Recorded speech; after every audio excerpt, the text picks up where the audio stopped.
ஒரு இடத்துல வேலை செஞ்சுட்டு இருக்கேன். எனக்கு சுத்தமா லைஃபே பிடிக்கல அந்த சமயத்துல. ஏன்னா அந்த வேலை செய்யற இடமும் பிடிக்கல, டிப்ரெஷனோட உச்சத்துல இருக்கேன்.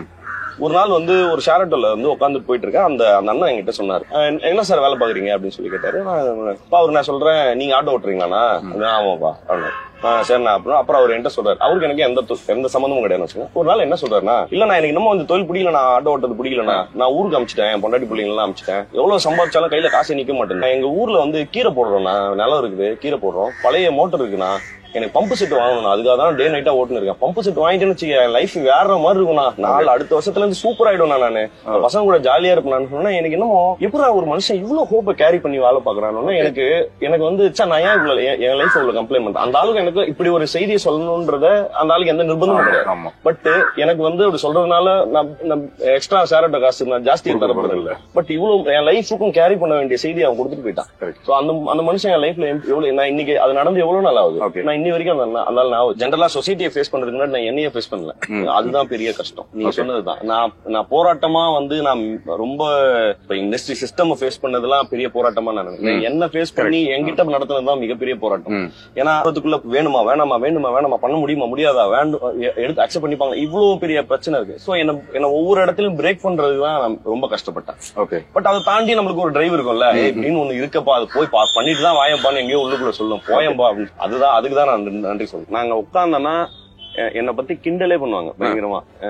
எனக்கு ஒரு ஃப்ரெண்ட் ஒருத்தர் இருக்காரு, நீ இங்க பாரு, நீ பேசாம கமல் சாரை பத்தி தீசிஸ் எழுது, PhD பண்ணு பண்ணுவாங்க. ஏன்னா நான் அந்த படத்துல அந்த கேரக்டர் இருக்குல்ல, அததான் நீ இந்த படத்துல இந்த கேரக்டரா மாத்துறாரு. அந்த மாதிரி நிறைய நானா ஒருவேளை அவர் அப்படி நினைச்சு பண்ணாரா இல்லையான்றதுல நானா ஃபைண்டிங்ஸ் பாத்துட்டே இருப்பேன்.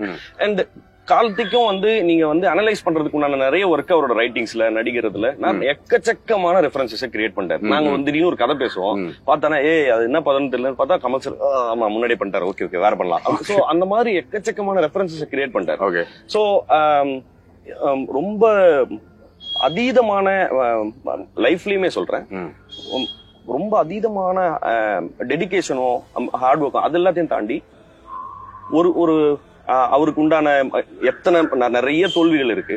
எப்படி அவரால் இத்தனை பரிசோதனை படங்களுக்கு அப்புறமும் இன்னைக்கு ஸ்டாரா எப்படி நிக்கிறாருன்ற அந்த மன வலிமை இருக்குல்ல, அதுதான். ஒரு வைரமுத்து சார் ஒரு கவிதை சொல்லியிருப்பாரு, ஒரு கலைஞன் ஒரு நடிகன் காணாமல் போவதற்கு ஒரு எலும்பு முறிவு போதும், ஒரு ஹிட் போதும், ஒரு பிளாப் போதும், ஒரு பேங்க்ரப்ட் போதும், இல்ல ஒரு டிவோர்ஸ் போதும், இது எல்லாமே இருக்கு, இன்னும் ஸ்டாரா இருக்காருல்ல, அந்த மனவலிமை தான் எனக்கு அவர் இன்னும் வியக்க வைக்கிற ஒரு விஷயம். என்னைக்குமே அழுக்காத ஒரு விஷயம்னா அவரோட மனவலிமை. எளிய மக்களுடைய பிரச்சனைகள் இருக்குல்ல, அது ஜாஸ்தி விவாதிக்கப்படலைங்கிறது. ஏன்னா ஒரு ஹீரோ அவங்களுக்கு உண்டான பிரச்சனைகளை பேசுறதுக்கான படங்கள் வந்துட்டே தான் இருக்கு. பட் நம்ம அன்றாடம் நம்ம லைஃப்ல சந்திக்கிற விஷயங்கள் இருக்குல்ல, இப்ப நான் பண்ண கேரக்டர்ல அவனுக்கு இருக்கிற ட்ரைட் இருக்குல்ல, ரொம்ப மைக்ரோ ட்ரைட் தான் அது. மைக்ரோ ட்ரைட். அந்த ட்ரைட்டை நம்ம ஏன் பேச மாட்டேங்கிறோம்? ஏன்னா எனக்கு நான் இப்ப சொல்றேன், அந்த கேரக்டர் எழுதும் போதும் நடிக்கும் போதும் அது ஏதோ என்னை பத்தி நான் நடிக்கிற மாதிரி தான் இருந்தது. என்கிட்ட அந்த பிரச்சனை இருக்கு, அதுக்கு எப்படி விடை காண்றதுன்றதே தெரியல எனக்கு. நான் அதை ஒவ்வொரு வருஷமும் ரெசல்யூஷனா எடுத்துக்கிட்டே இருப்பேன், தோத்துக்கிட்டே இருப்பேன். ஜிம்முக்கு சேர்ற மாதிரி 3 நாள் போகவே மாட்டேன். அப்புறம் கண்டினியூஸா 1 வருஷம் 2 வருஷம் 3 வருஷம் போயிட்டே இருக்கேன், நடக்க மாட்டேன். சோ என்ன பொறுத்தவரை ஆனா இந்த படத்தை கண்டினியூஸா நடிச்சு முடிக்கிற சமயத்துல ஓகே நம்ம இப்படி அணுக கூட முடியும் இந்த ப்ராப்ளத்தை. சோ எனக்கு அதுல சந்தோஷம் தான். நம்ம உருவத்துக்கும் முகத்துக்கும் இந்த கேரக்டர் கிடைச்சதுனாக்கா நம்மளால சரியா பொருந்திட முடியும்ன்ற நம்பிக்கை தான்.